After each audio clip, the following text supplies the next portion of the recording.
എടാ, ആ ഇന്നലെ നമ്മൾ തൃശ്ശൂർ 13 നിയോജക മണ്ഡലങ്ങളുടെ ആ സാധ്യതകളെ പറ്റി ചർച്ചയുണ്ടായി. ഉവ്വ. ഇനി നമുക്ക് വടക്കൻ കേരളത്തിൽ, അതായത് കണ്ണൂര്, ഉവ്വ. കാസർഗോഡ് ഓക്കെ എന്നീ ഓക്കെ ജില്ലകളിലേക്ക് വരുമ്പോ അവിടെ എങ്ങനെയായിരിക്കും ഒരു അവലോകനം പറയാൻ പറ്റുന്നത്? ഓക്കെ നമ്മള് കാസർഗോഡ് ആദ്യം പിടിക്കാം.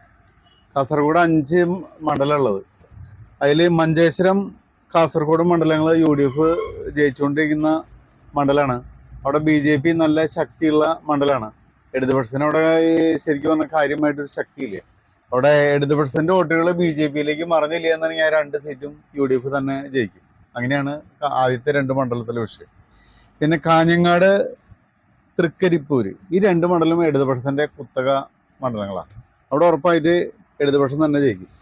അപ്പം ആ മണ്ഡലത്തിൽ ഒരിക്കലും UDFന് പിടിച്ചെടുക്കാനുള്ള സാധ്യത വളരെ കുറവാണ് പൊതുവെ. പിന്നീട് ഉദുമ മണ്ഡലമാണ് അവിടുത്തെ നിർണായകമായ മണ്ഡലം. കാരണം വെച്ച് കഴിഞ്ഞാൽ ഉദുമ മണ്ഡലം കഴിഞ്ഞ പ്രാവശ്യം ശരിക്കും പറഞ്ഞാൽ ഇടതുപക്ഷത്തിന് ഒരു 71,000 വോട്ടും UDFന് ഒരു 61,000 വോട്ടാണ്. കാരണം ഒരു 3,000 വോട്ടിൻ്റെ വ്യത്യാസമാണ് യഥാർത്ഥത്തിൽ ആ മണ്ഡലത്തിലുള്ളത്. ഇന്നത്തെ വർത്തമാന കാലഘട്ടത്തിലെ സാഹചര്യം വെച്ച് ഉദുമ മണ്ഡലം ഒരു പക്ഷേ LDF മറ്റേ UDFന് അനുകൂലമായിട്ട് മാറാനുള്ള സാധ്യത വരുമ്പോൾ കാസർഗോഡ് മണ്ഡലത്തിൽ UDFന് 3ഉം LDFന് 2ആയിട്ട് മാറാനുള്ള സാധ്യതയുണ്ട്. കാരണം ഇപ്പോഴത്തെ അവസ്ഥ വെച്ചിട്ട്, കാരണം ഒരു 3,000 വോട്ടിൻ്റെ മാറ്റമാണ് ശരിക്കും അടിസ്ഥാന ബേസ് വെച്ചുള്ളൂ.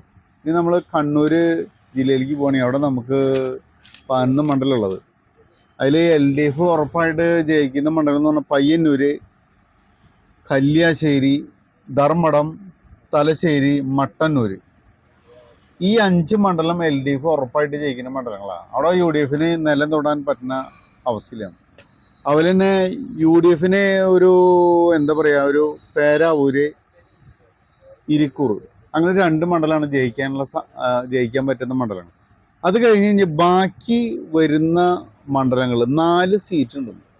ഈ 4 സീറ്റ് എന്ന് പറഞ്ഞപ്പോൾ തളിപ്പറമ്പ്, അത് LDFന് അനുകൂലമുള്ളൊരു മണ്ഡലമാണ്.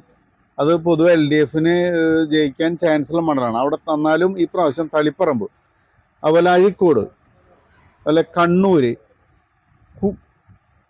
കൂത്തുപറമ്പ്, ഈ 4 മണ്ഡലങ്ങളും LDFന് ജയിക്കാൻ പറ്റുന്ന മണ്ഡലമാണ്. പക്ഷേ ഇപ്രാവശ്യം അവിടെ കാരണം ഇപ്പോഴത്തെ വർത്തമാന കാലയുടെ സാഹചര്യം വെച്ചിട്ട് കടുത്ത മത്സരം നടക്കുന്നതുകൊണ്ട് ഈ 4 സീറ്റ് ഏത് സമയം നമ്മൾ ഒരു പക്ഷേ അട്ടിമറിക്കപ്പെടാനുള്ള ഒരു സാധ്യത തള്ളിക്കളയാൻ പറ്റില്ല.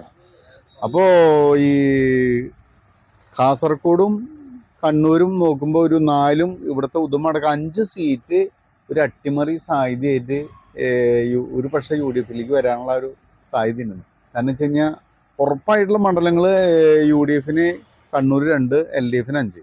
പക്ഷെ 4 സീറ്റ് എന്ന് പറഞ്ഞു കഴിഞ്ഞാൽ ഇത് അട്ടിമറിക്കപ്പെടാൻ ചാൻസ്. ഇതാണ് അവിടുത്തെ പൊസിഷൻ. ഇനി നമുക്ക് ഈ വയനാടും കൂടി ഒന്ന് പിടിക്കാം. വയനാട്ടിൽ ആ കൂടി 3 മണ്ഡലമാണുള്ളത്.